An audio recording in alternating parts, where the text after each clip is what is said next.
Já se jmenuji Eva Čichová a vítám vás na fóru ředitelů a ředitelek. A moc děkujeme, že jste přijeli. A že jste vážili ten čas. My se dneska časem budeme trochu zabývat. A je nám úplně jasné, že ho máte strašně málo, jako každý. A navíc vy ve vedoucích pozicích. A tak doufáme, že vám bude připadat tak smysluplně naplněný, jak si doufáme a myslíme.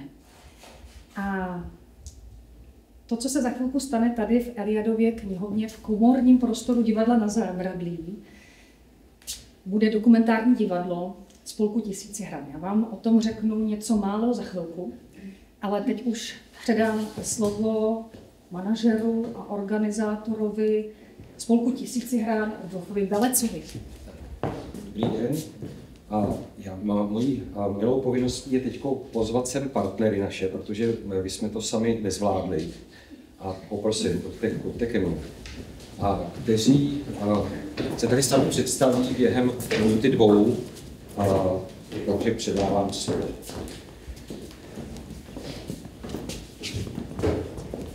Já možná začnu, až to mám za sebou, tak se jmenuje Iveta Pasáková, jsem ředitelka organizace Step by Step Česká republika.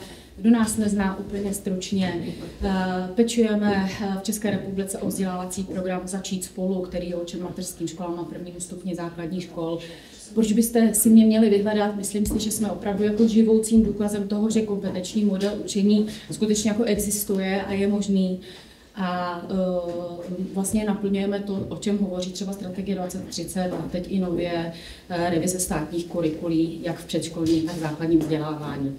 Ten program je určen jakékoliv škole, malé, velké, městské, působíme nejvíc ve veřejnoprávních školách a mluvíme o tom, že je to ucelený program, protože nabízíme smysluplnou práci všech lidí, všech aktivů, kteří se ve škole pohybují. To znamená rodičů, dětí, ale i učitelů. Na učitelích nám strašně záleží, chceme s nimi být v partnerském vztahu, být důvěryhodní pro ně a nabízet jim podpůrné společenství, které nabízí síť škol programu Začít spolu. To je za mě a já se těším tedy na případě další dotazy. Užiju, než se mi zbudí dítě. Dobrý den, já jsem Sandra, jsem ze Začni učit. Naším cílem je zasadit se o to, aby nejenom jste měli z koho vybírat, když hledáte nové učitele, ale abyste si mohli vybírat z těch nejlepších. To, o čem si můžeme povídat, nebo o čem se můžeme bavit společně, jsou nějaké aktivity, které můžeme dělat spolu. Pokud by vám to dávalo smysl, je možný stát se naší spolupracující školou, která u sebe hostí týdenní program Zkus učit a vždycky 4 zájemce o učitelství, což může být super mimo jiný, protože když je ta vaše škola zaujme, tak u vás můžou chtít třeba zůstat. Zároveň taky pokud budete chtít třeba zkonzultovat pedagogické kvalifikace, pokud máte nějaký šikovný učitele, který nejsou kvalifikovaný, tak to můžete udělat na našem webu, kde máme interaktivního průvodce výběrem studia pedagogické kvalifikace. Na podzim jsme spustili takovej Tinder pro zájemce o učitelství a školy. Je to takovým pilotním módu, možná některý z vás už to zkoušeli, ale máme tam třeba teďka 550 lidí, kteří si tam uložili svůj e-mail a chtějí se stát učiteli a hledají na správnou nabídku. Tak to určitě doporučuji. A poslední věc, co by vás mohla zajímat, pokud budete chtít pro svoje učitele další podporu, tak ať už jsou začínající nebo stávající, tak je můžete poslat do našeho učitelského jiskření. Děkuji. Díky moc. Moje jméno je Romana Šloufová, jsem tady za organizaci Škola Empirika. Naše organizace se zabývá tím, že v zahraničí vyhledává to nejlepší, co vzniklo pro vzdělávání, a to zejména v rozvoji měkkých dovedností, protože právě ty jsou klíčové pro současné žáky a pro to, aby uspěli v životě. A ze zahraničí jsme vybrali tedy 3 metodiky, které naše organizace nabízí. Jsou to Dobrý začátek, která je určená pro mateřské školy, pak je to program Kiva, který přichází z Finska a je zaměřený na prevenci a intervenci šikany, A potom takový průřezový program Skills Builder, který se zaměřuje jak na základní předškolní vzdělávání, tak i má přesahy na střední i vysoké školy. Naším klíčovým aspektem, nebo to, čím jsme jiný, je, že se zaměřujeme na evaluaci, a to dopadu našich programů na žáky a zároveň i to, jak učitelé mění své postoje vůči měkkým dovednostem a vůči tomu, jak učí měkké dovednosti. Takže pokud by vás zajímaly programy, které jsou zaměřené na systematický a dlouhodobý rozvoj měkkých dovedností a zároveň evaluaci, tak jsem vám k dispozici a o všech těchto programech vám můžu říct víc. Díky moc. Milé ředitelky a milí ředitelé, prosím teďka jenom na chviličku se zamysleme a představme si, jaký by to byl svět, kdybychom vlastně každý člověk, který řeší vzdělávání, jako třeba vy, tak by měl tu podporu, měl by možnost na to nebýt sám. To je vlastně to, co my v EduForu děláme, co my tvoříme a o co usilujeme. Já se jmenuji Irena Pajrová a za síť vzdělávání a osobností vlastně EduForum jsem tady. Ráda uslyším, co řešíte vy, jaké věci děláte a co vám můžeme nabídnout, my to vám také ráda povím. Vlastně jde o to, že my nikoho nevzděláváme, neučíme. Na to víme, že jsou jiní experti, to jsou vaši učitelé, to jste vy. My se snažíme propojovat lidi. A propojovat vás, vzdělavatele, ředitele, ale i s dalšími sektory, že věříme, že ta největší inspirace a ta řešení a ty vzdělávací výzvy jsou skrze propojení firem, škol, neziskového sektoru, a dále tam vstupují vlastně i mladí lidé se svými neziskovými i ziskovými projekty a můžou tu inspiraci sdílet. Pokud vlastně něco řešíte nebo hledáte toho správného člověka, tak můžete přijít na naše akce, můžete se vy sami stát hosty, protože věřím, že i u vás ve škole děláte něco velmi jinak a my právě tyto inovace a tyhle inspirace a tohle know-how mapujeme a snažíme se sdílet. Takže můžete přijít nějakou akci, můžete získat u nás podporu a nebo se můžete poradit, jak vlastně tu vaši výzvu řeší někdo jiný. Rádi vás propojíme. Dobrý den, já jsem Martina Dvořáková, zdravím vás učitele naživo.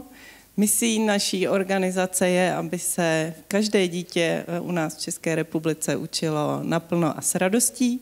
Děláme to mnoha způsoby na různých úrovních, ale to, o čem bych vám chtěla povědět dneska já, jsou programy pro učitele a pro ředitele. Máme programy Učitel naživo, což je pedagogické minimum ve 2 letech zaměřené na reflektivní výuku hlavně a dopad výuky na učení žáků a podobně, ale hlavně na pedagogický leadership je potom vystavěn i program pro ředitele, je to ředitel naživo tedy, běží už od roku 2019, má více než 160 absolventů a v příštím roce, doposud je 2letý, v příštím roce poběží 2.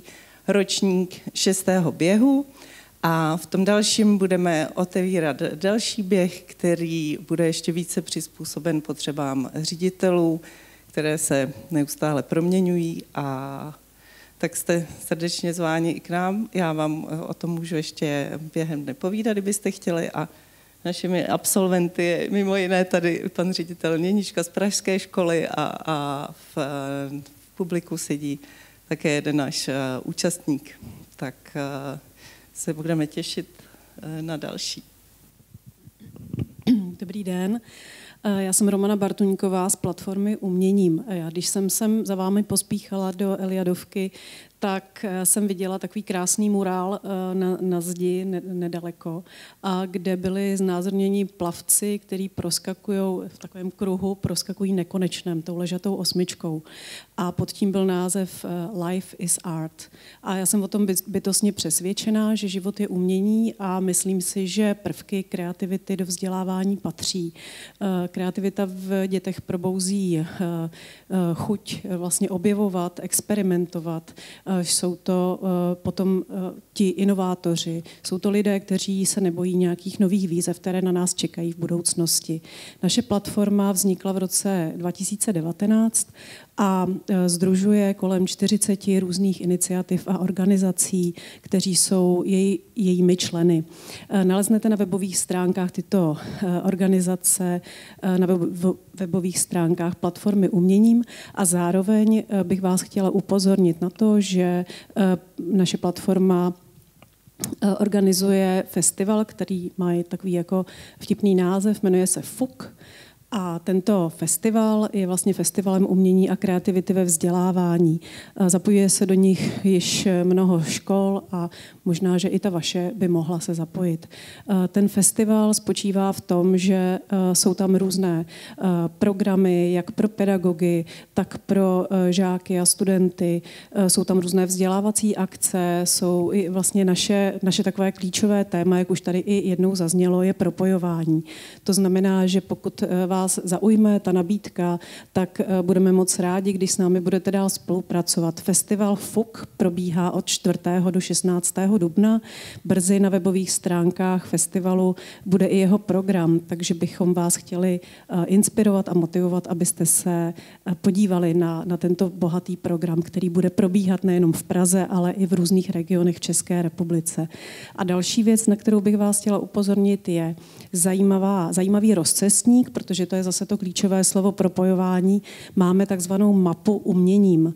Ta mapa uměním je takový nástroj, do kterého, když naklikáte svůj region, cílovou skupinu, program, který byste si chtěli objednat, který je třeba z oblasti divadla, historie, společenských věd, já nevím, filmu nebo výtvarného umění, tak vlastně vám vygeneruje nabídku, která se koná celoročně a koná se například i ve vašich regionech.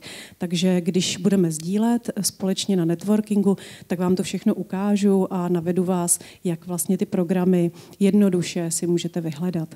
Takže to je takové moje poselství tady a jsem dost nervózní, protože zastupuju jako velké množství různých iniciativ a organizací, které mě sem vyslali, takže budu se těšit na sdílení odpoledne. Dobrý den.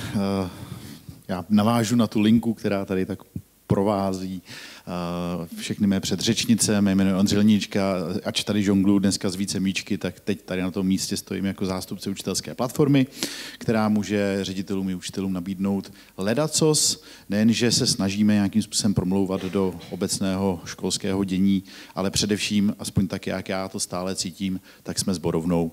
Sborovnou pro všechny, kteří potřebují sdílet, potřebují podporu, supervizi, mentoring, všechna tahle moderní slova, která už se pomaličku, polehoučku etablují v českém systému a právě to propojování je ve českém školství to jedno z těch nejdůležitějších věcí. Ředitel vedení školy, kdokoliv ve vedení školy je, tak se často cítí sám a ta elektronická sborovna je vždycky jenom pár stisknutí tlačítka od vás a najednou sami nejste a najdete tu podporu. Tak to především vidím jako misi a poslání učitelské platformy, takže kdyby vás to zajímalo víc nebo nás ještě tolik neznáte, jsem tady celý den. A teď 1000 hran. My jsme se rozhodli, že vám nabídneme zážitek, který nejvíc bude sám ze sebe hovořit o tom, jak se snažíme už 10 let se spolkem 1000 hran předávat dějiny 20. století školním dětem, mládeži a veřejnosti. A tím samozřejmě proměňujeme výuku dějepisu o ten moment toho zážitku. Jsou to moderní dějiny, které, jak víte, bývají vlastně těžko uchopitelné v té rozsáhlosti a hlavně v té aktualitě, kterou zasahují neustále do našich životů. A 1000 hran pracuje s pamětníky, to znamená angažuje hrdiny všedního dne, kteří jsou ochotní svůj příběh darovat, sdílet a sami ho interpretovat. Dneska uvidíte Alenu Laufrovou, Renatu Válovou a Jindřicha Sinka, kteří pro nás už ve druhé inscenaci stvárňují to, co zažili ve svých životech, tentokrát v 60. letech. Tanky na plovárně a nebo Dospívání v 60. letech je inscenace, která vznikla v roce 2019 a používáme v ní všechny různé dokumenty z rodinných alb, z osobní poezie, deníků a dalších záznamů, které dokumentují tu danou dobu. A nám jde o to, aby to, co předáváme, se těch mladých diváků nějak týkalo, protože ten zážitek divadlo může promluvit atmosférou, může promluvit na dalších úrovních, které ukážou a zasáhnou určitý typ paměti člověka, ačkoliv danou událost třeba neprožil. Takže o tohle se snažíme. Děkujeme našim protagonistům, kteří to dělají vlastně celá léta zadarmo, ve svém volném čase a věnují nám opravdu mnoho ze svého života. A po tomto představení bude taková krátká diskuze nebo příležitost k tomu, abyste třeba nějakým způsobem sdíleli svoje dojmy nebo se na něco doptali protagonistů a samozřejmě představili si, jaké to asi je, když tady na vašich místech sedí studenti 2. stupně základní školy anebo středních škol. Po této inscenaci se odebereme zase na Boršov, kde vás čeká spoustu dobrého jídla, také z domácích zdrojů ze Šumavy a budeme pokračovat odpoledním programem. Takže já vám přeju hezký zážitek.